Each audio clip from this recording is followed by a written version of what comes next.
had a coaching client recently share with me that it's hard staying positive and not always being so frustrated about things that happen in life, including her interaction with others and their expectations of her.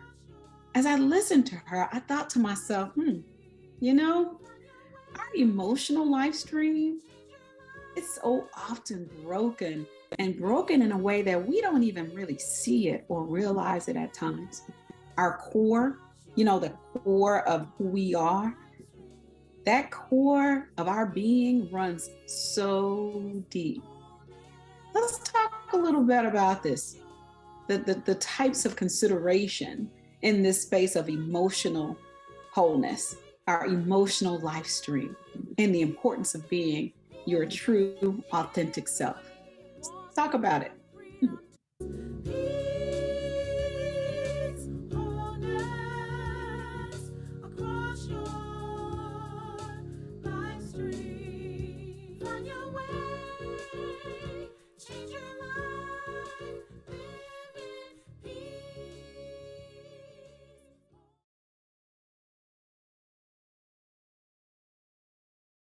Hello, Dr. Angela here.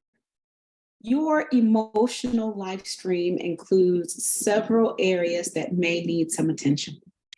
And if you're going to be on this journey to wholeness, you need to be prepared to deal with that area. This life stream includes emotional, behavioral health, mental health, lived experience that some of you may have, and even behaviors such as low self-esteem, devaluing your own self, and even just self-sabotage sometimes.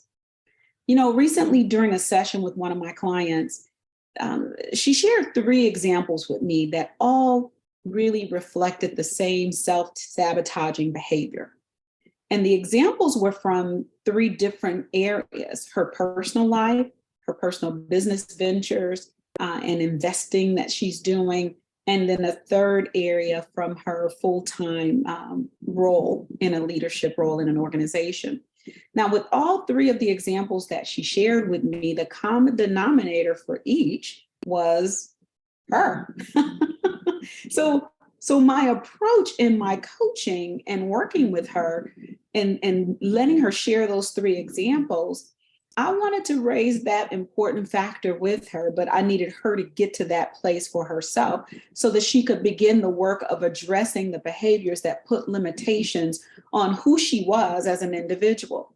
Now, the problem that I helped her to identify was her continued focus on what she thought others would do or how others would handle specific situations that she needed to navigate for herself.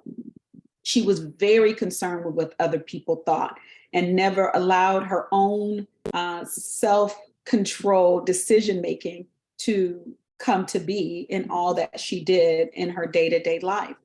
She wasn't relying on herself for the right or even the best decision. Her focus was on others and what they would think of her and what they would do. How would they handle this? What would someone else think? And this really was not in my assessment of what we were discussing, was not reflective of a self-controlled decision-making process, which is an important part of you being in this place of true wholeness. If you're self-sabotaging, then your approach is going to be reflective of a lack of commitment to authenticity, right? Being true to who you are. Let me give you an example. Let's say you have a child who is a middle school student and your child's teacher has recently experienced the death of a parent. And you have a very good relationship with this teacher. So when you hear about this, you immediately feel sympathy and you want to do something. And in the moment, you think, I should send some flowers. But instead of doing that, just as quickly as you thought to do it, you immediately second guess yourself.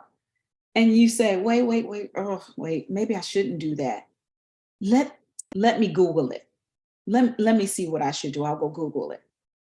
My question to you would be, is that really something you need to ask the all-knowing Google about? You want to be confident in your own skin and in your own head. allowing what others think, what Google thinks, or what anyone else would think versus what you would do or want to do, and allowing that external influence to impact your own personal choices reflects that you are not being true to your authentic self. Now, this is just one of the behavioral examples that I could share with you for consideration, but let's just think about that one as an effort to be considerate of those things that cause us to fall short in the category of emotional wholeness. You know, when you have that peace, wholeness that we've been talking about, you will always show up as your true, authentic self. This isn't a right or wrong, by the way. Let me be sure I say that. This isn't about right or wrong. This is a place of truth to yourself. Now, let me clarify. This does not mean you get a free pass to be rude, to be arrogant, to be disrespectful, any of those things, or any other descriptors of behaviors that would negatively impact others. You should check yourself on that first. That negative behavior has to go. Check that first, then move forward with the positive focus on being true to yourself. Now, because you have many influences, those negative things may be there because those are things that make that core of who we are, and that shapes who you are, right? So you're going to need to do the work to get to your core beliefs, your core values, to better know who you are. And this should reflect greater commitment to authenticity. And being your authentic self exposes who you are at your deepest core, and your actions will be in alignment with that core. So the hope is that you have goodness at your core. And if not, that's a discussion for a totally different day. Sign up for some coaching and we'll talk about that one. Now, as we grow and as we mature, we have impacts, we have influence, we have inspirations that happen along our life path. You have your parental influences, those things that your parents taught you, or whomever served in the capacity of a legal guardian of some sort for you. Your religious beliefs, your life experiences, life events, and the almighty media, and so many more things. They all are influences, and they basically shape the foundation of our true authentic self. So it's going to be important for you to be prepared to do a deep dive when you're looking in this space of understanding your emotional wholeness. It is important to know you cannot be your authentic self with an extrinsic lens. So what does that mean, Dr. Angela? So glad you asked. Having an extrinsic lens is when you focus on influences from external factors, external sources that include other people, where you live, those things that are external to you. You want to have an intrinsic perspective, which reflects the essential core of who you are and how you process and how you live your life. The authenticity of you will shine brightly as you walk in your wholeness. You don't have to ask others. When you are comfortable with who you are, you don't have to compare yourself to others. You don't have to seek that input from others because you will be walking in your true authentic self, which is a reflection of wholeness. We put limitations on ourselves because we value thoughts and opinions of other people more than our own, even when it relates to ourselves. And knowing that is where the transformation begins. This will require you to identify the needed changes, and this becomes your starting point on your journey to wholeness and really working through this category of emotional wholeness. This emotional life stream requires that we assess not only that person in the mirror, remember that's the physical. When we look in that mirror, we need to look beyond the mirror. When we look, we see that physical in front of us. When we look at our physical wholeness in front of that mirror, who's behind what you see in front of that mirror? You look in that mirror, hey, but what's going on internally? That means I need to look behind that mirror. You know, we have to be thoughtful in this way of understanding emotions behind who we are. behind that person in the mirror. We can no longer afford to just assess what we see in the mirror. The physical piece, that's a great place to be. We need to do that, but we've got to continue to address the other aspects of who we are. So that means we can't just overlook our emotional life stream. It's time to address it. And really considering the importance of identifying our own internal concerns and putting forth that effort to get support when it's needed is going to need to become a priority. This cannot be understated. If you are working on wholeness in your personal life streams, and specifically looking at this emotional life stream, as your lifestyle coach, my foundational recommendation is to ensure that you seek support from a professional counselor, a psychologist, a therapist, someone who is trained to provide you with the needed support.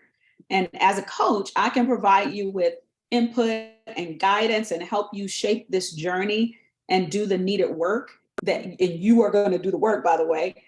But we also need to include as a part of our team additional help as appropriate. And we'll talk about that even when we talk about spiritual.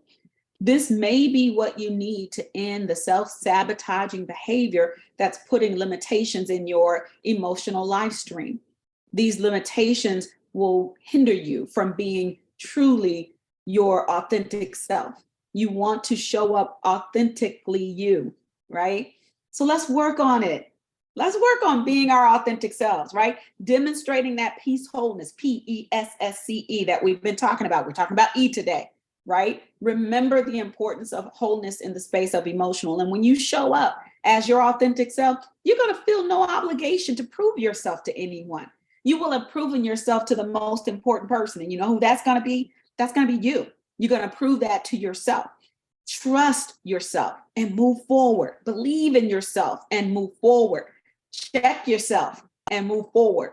Get help and move forward, especially when you are thinking about decision points for your own life, things that impact you.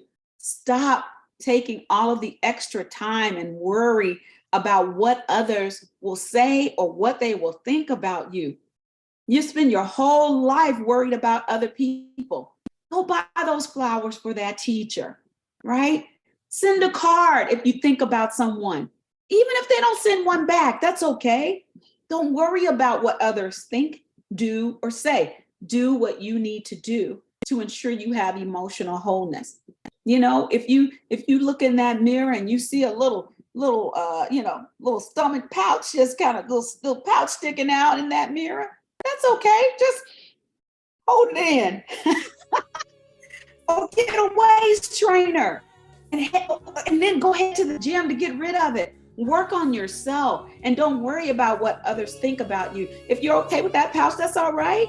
It's okay. You can figure out how to work on it at some point. If you want to cry at that movie, you want to cry during that emotional scene, cry. Or if you want to laugh, laugh. I think laughter is so good for the soul. Laughter is the music of the heart. Eat that steak or choose the salmon. It's up to you. Cook dinner. Pick it up. Order it on through the mail. Whatever you need to do. Wear some makeup today or not. It's your choice. Throw on that baseball cap as you go out the door, though. You want to relax that hair, relax it. You want to be natural, be natural. You want to cut and color, go get your cut and color. That's your choice. Just decide from a place of wholeness, authenticity, being authentically yourself, being true to who you are. That's the whole person that you are at the core of your life stream wholeness. I know. Yeah, I know. It's a lot. It's a journey. Yep. You're thinking, really? Yeah, really. I'm going to throw it out there. You're going to try and catch it. I keep giving you a lot to think about. You've walked in brokenness for so long. Wholeness is like something sitting out there in the distant fog, right? That's okay. You'll find your way. It's okay. Let's just go to work. Start the journey. You can email me if you want. You can inbox me, whatever you need to do. I'm here. I'm happy to help. to you start your journey to wholeness. Remember, wholeness is what we're talking about. Not talking about perfection, wholeness. I'm going to say that every time I talk. I'm here. Let's start this journey. Bye, everybody.